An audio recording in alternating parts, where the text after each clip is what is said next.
Tem coisa na vida que a gente não esquece, nem que o tempo passe com pressa. Tem dor que não vira cicatriz. Fica ali, em carne viva, como se o ontem nunca tivesse terminado. A minha história começa num daqueles dias em que o céu já parecia saber o que estava prestes a acontecer. Era uma tarde abafada de novembro, daquelas que deixam o ar pesado, como se Deus tivesse prendido a respiração.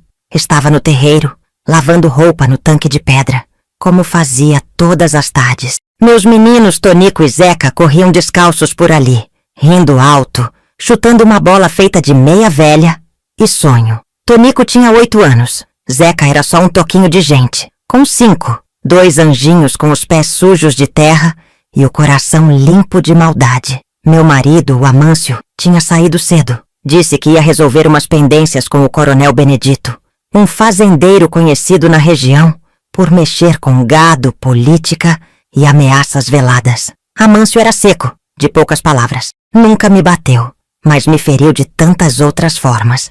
Era o tipo de homem que confundia dureza com respeito e achava que amar era fraqueza. Enquanto esfregava as roupas com sabão de barra, via ao longe uma caminhonete levantando poeira. Meu coração se apertou do nada. Um pressentimento ruim, desses que não tem explicação, só presença. Quando o carro parou, Amâncio desceu ao lado de um homem gordo, de chapéu de couro e sorriso disfarçado de civilidade. Era o tal do coronel. Falaram pouco, cochicharam junto à porteira e depois olharam para os meninos. Tonico parou de brincar e veio na minha direção. Já percebia que alguma coisa estava errada. Zeca, com o dedinho na boca, ficou parado, olhando sem entender. Foi então que Amâncio disse com voz firme, sem olhar nos meus olhos: vai buscar as coisinhas deles. Senti o mundo girar. Como assim? Perguntei já com a garganta seca. Ele respondeu seco como sempre. Eles vão com o coronel. Vão ter uma vida melhor do que essa aqui.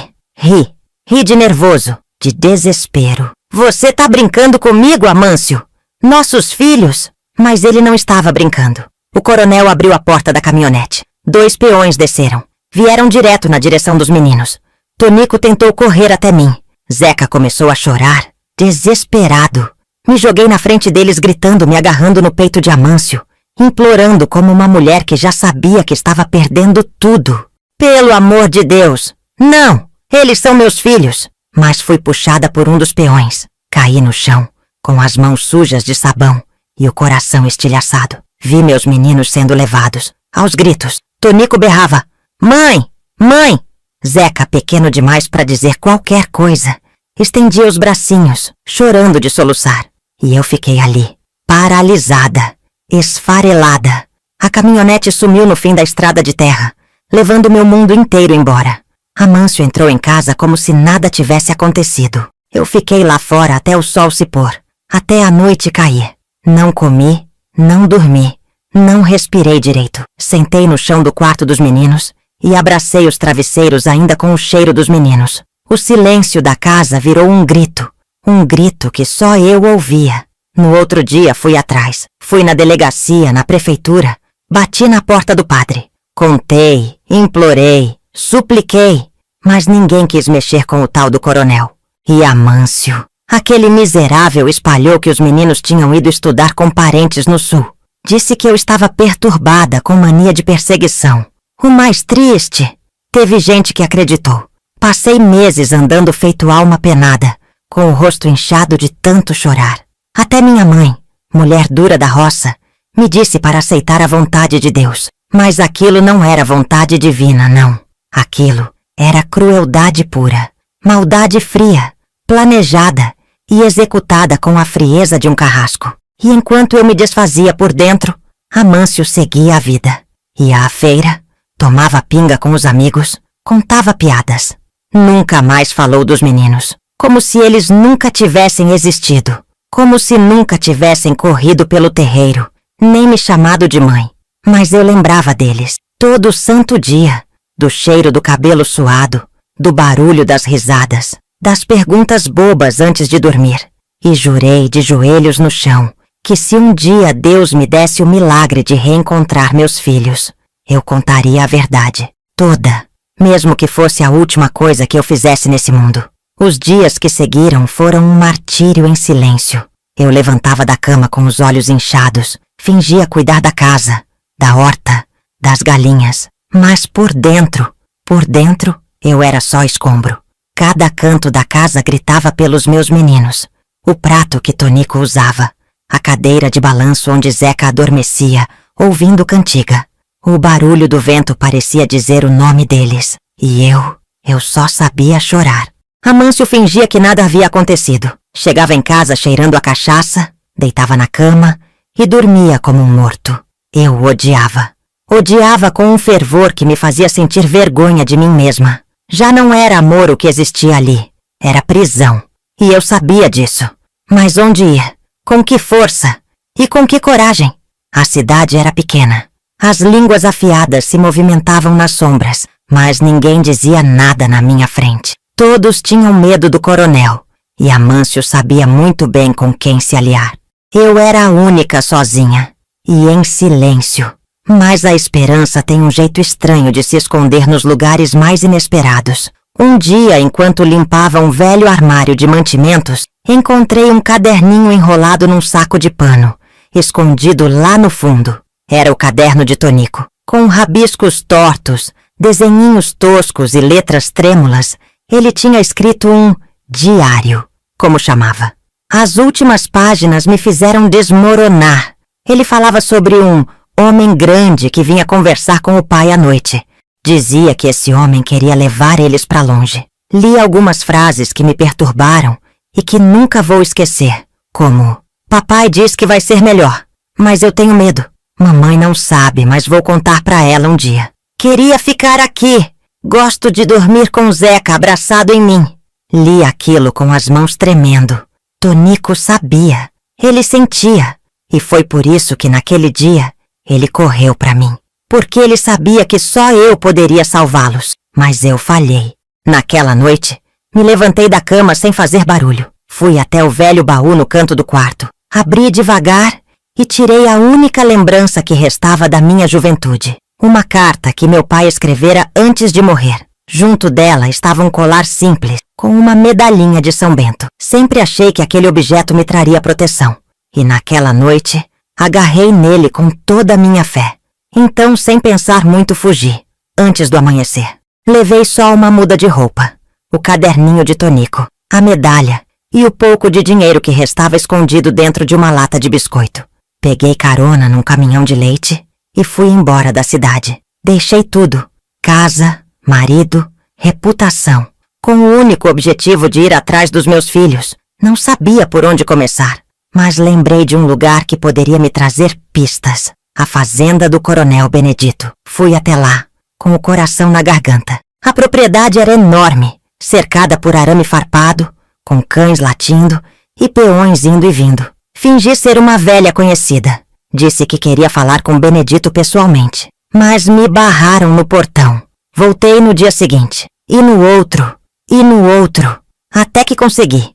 Ele me recebeu na varanda da casa grande, com aquele mesmo sorriso cínico do dia em que veio levar meus filhos. Sentei à sua frente, com as mãos trêmulas, mas o olhar firme. Onde estão meus filhos? Perguntei sem rodeios. Ele acendeu um charuto, cruzou as pernas e disse: foram entregues a famílias boas, do sul. Estão bem alimentados, com estudo, roupa limpa, coisa que você nunca poderia dar. Senti o sangue ferver. Saltei da cadeira. Eles não são animal para serem entregues. São meus filhos. Ele me olhou com desdém. Jogou a fumaça na minha direção e falou: já foi. Eles agora têm outra vida. Melhor esquecer. Mas eu não ia esquecer. Nunca. Virei as costas para ir embora. Sabia que não iria arrancar mais nada daquele homem. Porém, quando estava saindo pelo portão, um dos capatazes dele me chamou de canto e disse: minha senhora, eu estava junto no dia que o coronel arrancou seus filhos. Fui obrigado a ajudar por ele ser meu patrão. Mas nunca esqueci a dor que vi em seus olhos naquele dia. Se quiser, posso lhe ajudar. Mas preciso que isso fique entre nós. Naquele momento, meu sangue subiu. Um dos homens que arrancou meus filhos estava bem na minha frente. Eu queria gritar, bater nele. Porém, ele parecia realmente arrependido e poderia ser a única pessoa a me ajudar naquele momento.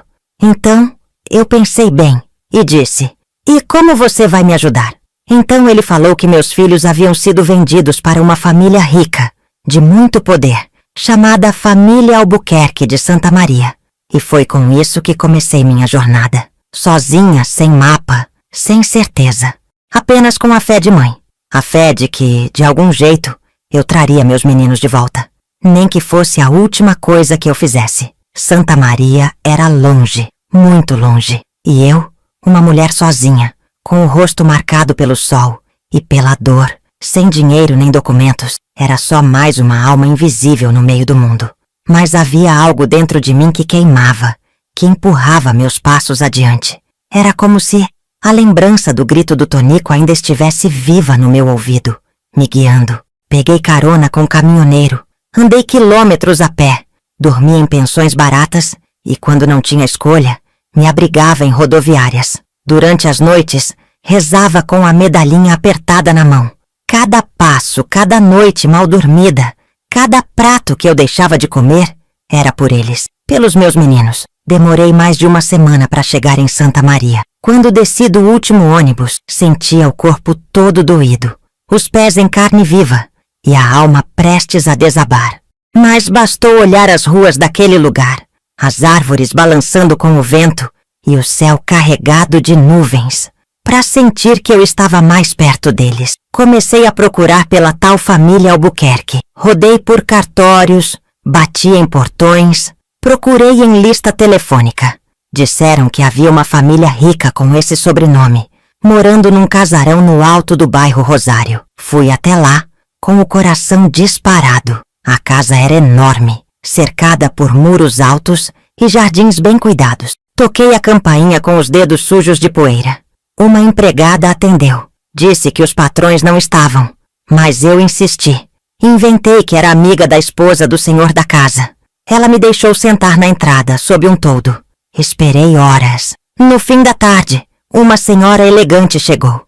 Cabelos presos, roupa de grife, andar orgulhoso. Me olhou com estranheza. Perguntei se ela era Dona Albuquerque.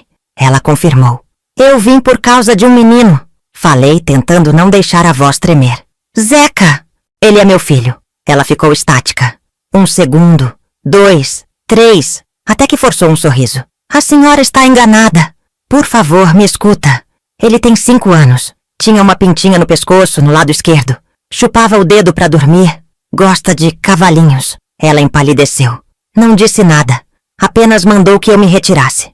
2 minutos depois, um homem grande, de paletó, apareceu e me acompanhou até o portão, me empurrando com firmeza. Mas eu tinha visto. Vi nos olhos dela. Era ele. Meu Zeca. Passei aquela noite dormindo perto da praça da igreja, chorando baixinho, com o coração despedaçado. De manhã voltei a casa. Fiquei do outro lado da rua, sentada no banco da parada de ônibus, fingindo esperar por alguém. E então, vi. Zeca saiu de carro com o motorista. Estava maior, vestia uma roupinha fina, tinha o cabelo bem penteado, mas era ele, meu bebê, meu filho. Senti as pernas bambearem. As lágrimas escorreram sem que eu percebesse.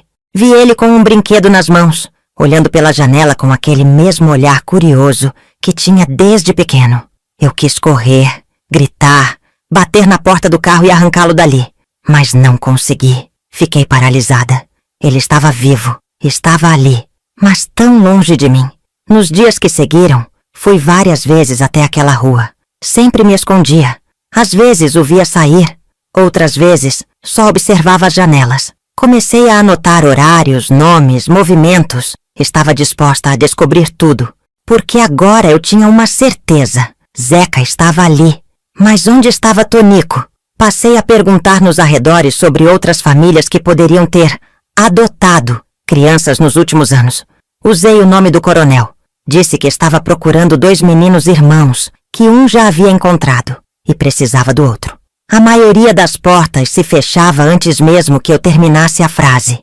Até que uma moça jovem, vendedora de uma loja, me puxou num canto. Dona, tem um tal de seu Vicente, dono de olaria, que trouxe um menino faz uns meses. Diz que é sobrinho, mas ninguém nunca viu parente nenhum. E o menino vive de cabeça baixa. O nome do homem era Vicente Lacerda. Morava num sítio afastado, nos fundos de um terreno de olaria. Fui até lá com o coração na mão. Quando me aproximei da entrada, ouvi vozes. Vozes de homem, grossas. E um grito infantil. Meu sangue gelou. Tonico? Senti que as pernas não iam me aguentar, mas segui. Pela primeira vez em meses, senti que talvez eu estivesse perto de trazê-los de volta. Me aproximei devagar, escondida entre os arbustos que cercavam a lateral do sítio. O terreno da olaria era empoeirado, com entulhos espalhados e o cheiro forte de barro queimado. Mais adiante havia uma casa simples, de madeira velha, com uma varanda cheia de coisas empilhadas, sacos, ferramentas, pedaços de madeira. Mas o que mais me chamou a atenção foi uma sombra sentada nos degraus da frente.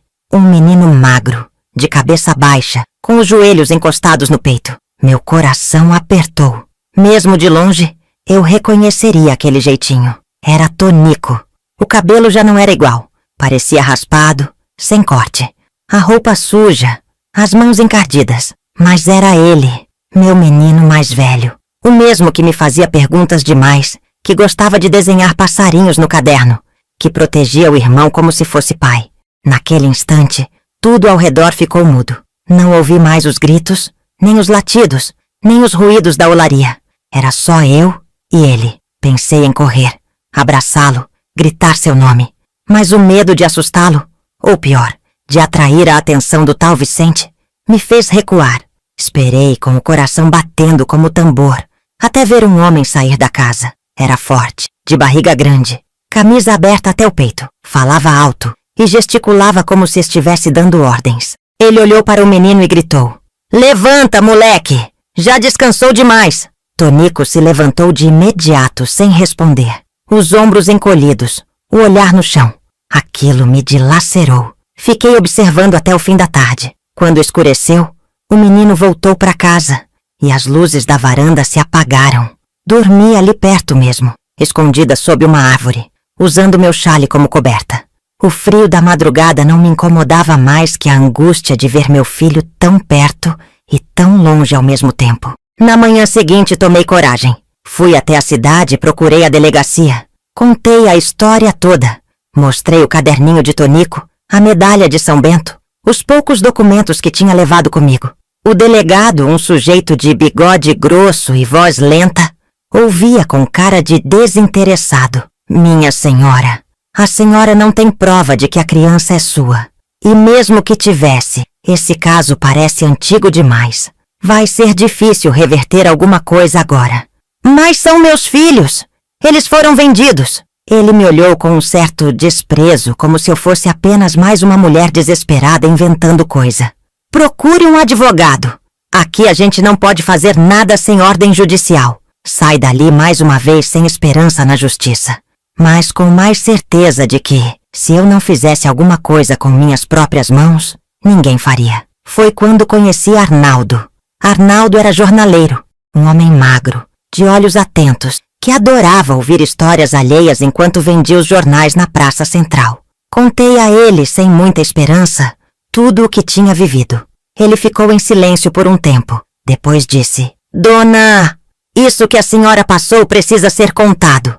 Ninguém tem coragem de denunciar gente grande nessa cidade. Mas eu conheço um jornalista do Sul que gosta dessas histórias de gente sofrida. Ele denuncia, escreve com nome e sobrenome. Quer tentar?" Assenti com um fio de esperança que ainda me restava.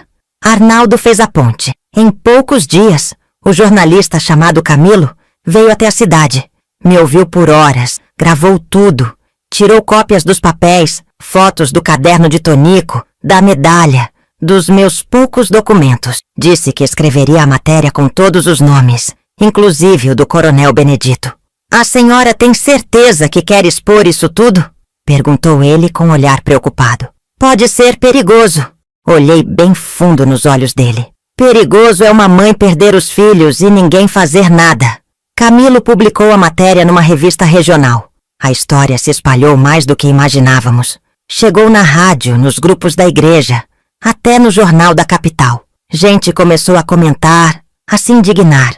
E foi assim que finalmente a roda começou a girar. No fim daquela semana, um oficial de justiça bateu na porta da casa dos Albuquerque, exigindo documentos da adoção.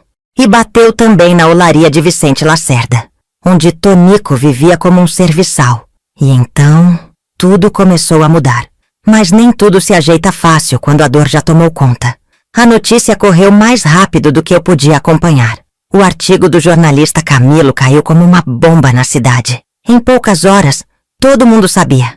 Mãe diz ter tido filhos vendidos pelo próprio marido para famílias influentes. O título era direto, seco, mas o conteúdo era uma ferida aberta em carne viva, escancarada para todos verem. A família Albuquerque tentou abafar. Negaram tudo, disseram que tinham feito uma adoção legal, que a criança era de um orfanato de outra cidade, mas não conseguiram apresentar papel nenhum, nenhum processo de adoção, nenhuma permissão judicial, nada, apenas silêncio e contradições. A pressão foi tanta que uma equipe do Conselho Tutelar local apareceu na casa com um mandado de averiguação.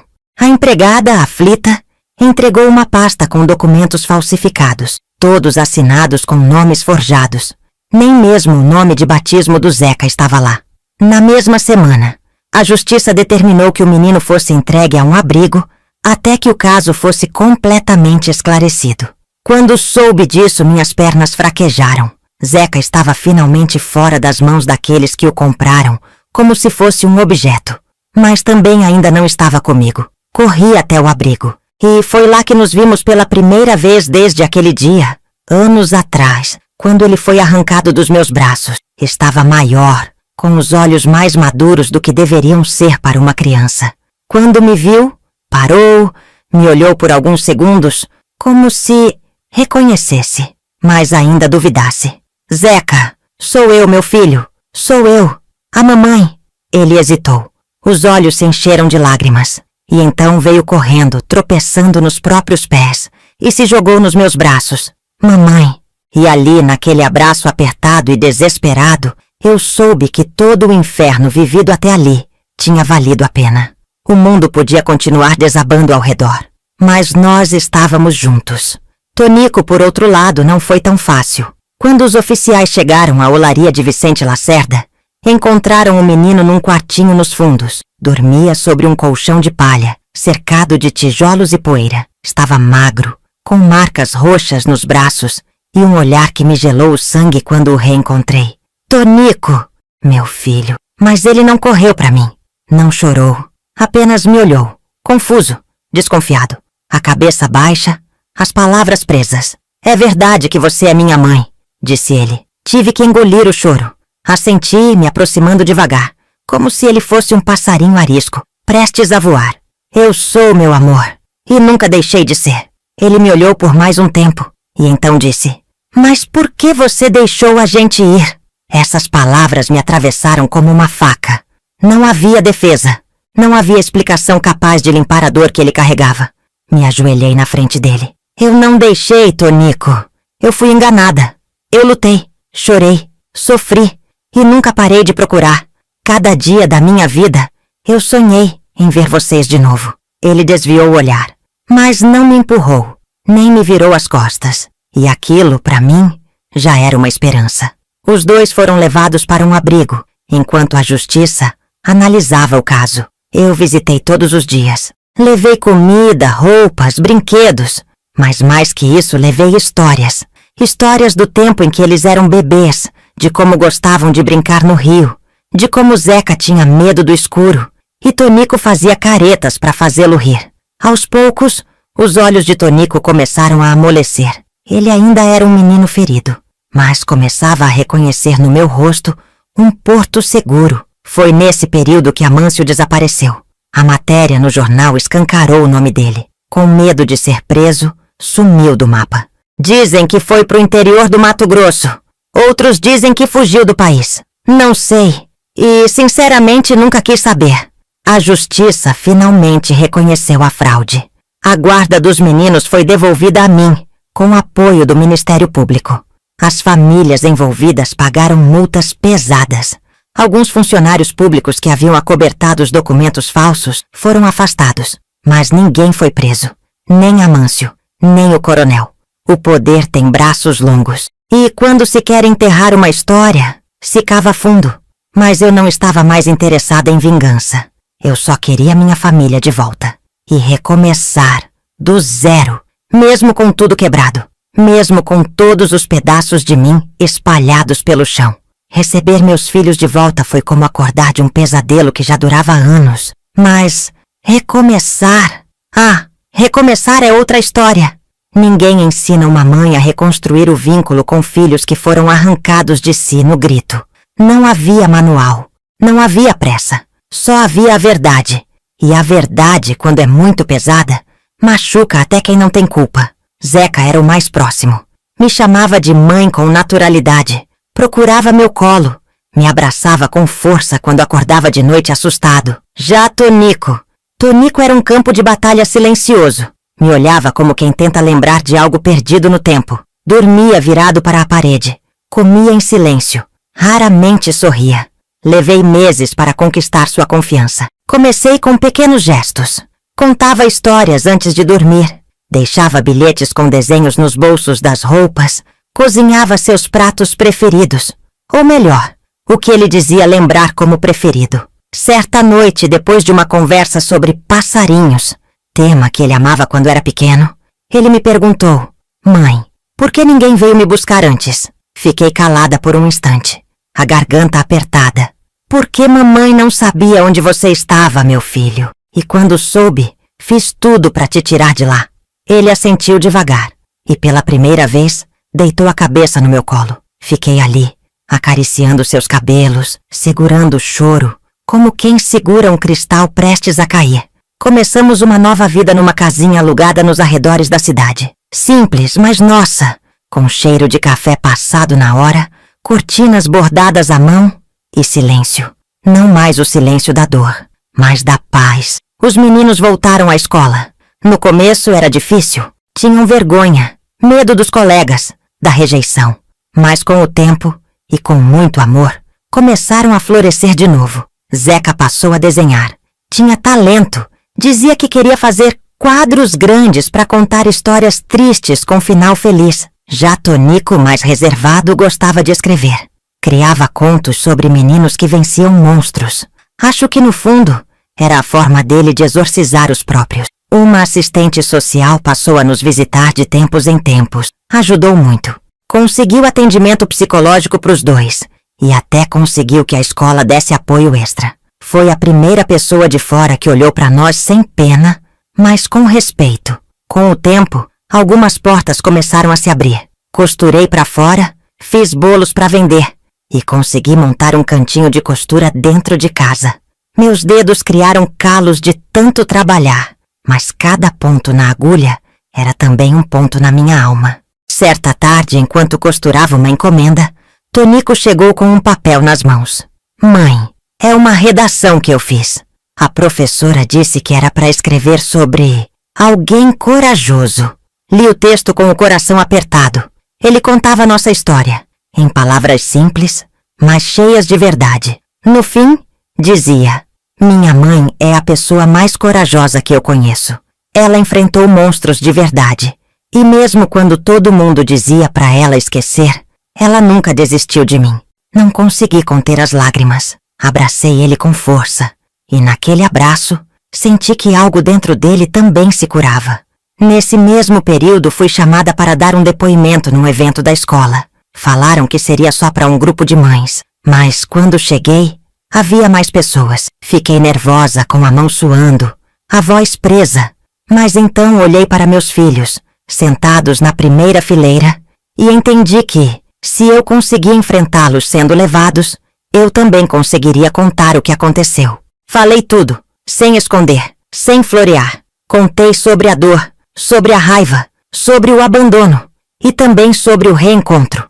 O milagre de uma mãe que não se calou, mesmo quando parecia que o mundo inteiro queria que ela ficasse quieta. No fim, houve silêncio. Depois, aplausos. E por último, abraços. Uma senhora me disse: você deu voz a muitas de nós, porque a gente aprende a sofrer calada. Mas a senhora gritou, e o mundo ouviu. Naquela noite, voltei para casa leve. Os meninos dormiram cedo, e eu fiquei sentada no quintal, olhando o céu estrelado. Apertei minha medalhinha de São Bento e agradeci por não ter desistido, por ter encontrado, por ter resistido. Anos se passaram. Tonico cresceu, ficou alto, calado, mas firme. Trabalhava com um senhor do bairro, ajudando na oficina. Zeca se encantou com os livros da escola e quis estudar mais. Não virou doutor nem nada disso, mas conseguiu um bom emprego numa papelaria e, anos depois, casou com uma moça doce, que tratava ele como gente. Não teve reviravolta cinematográfica. Não veio justiça divina. Amâncio nunca apareceu.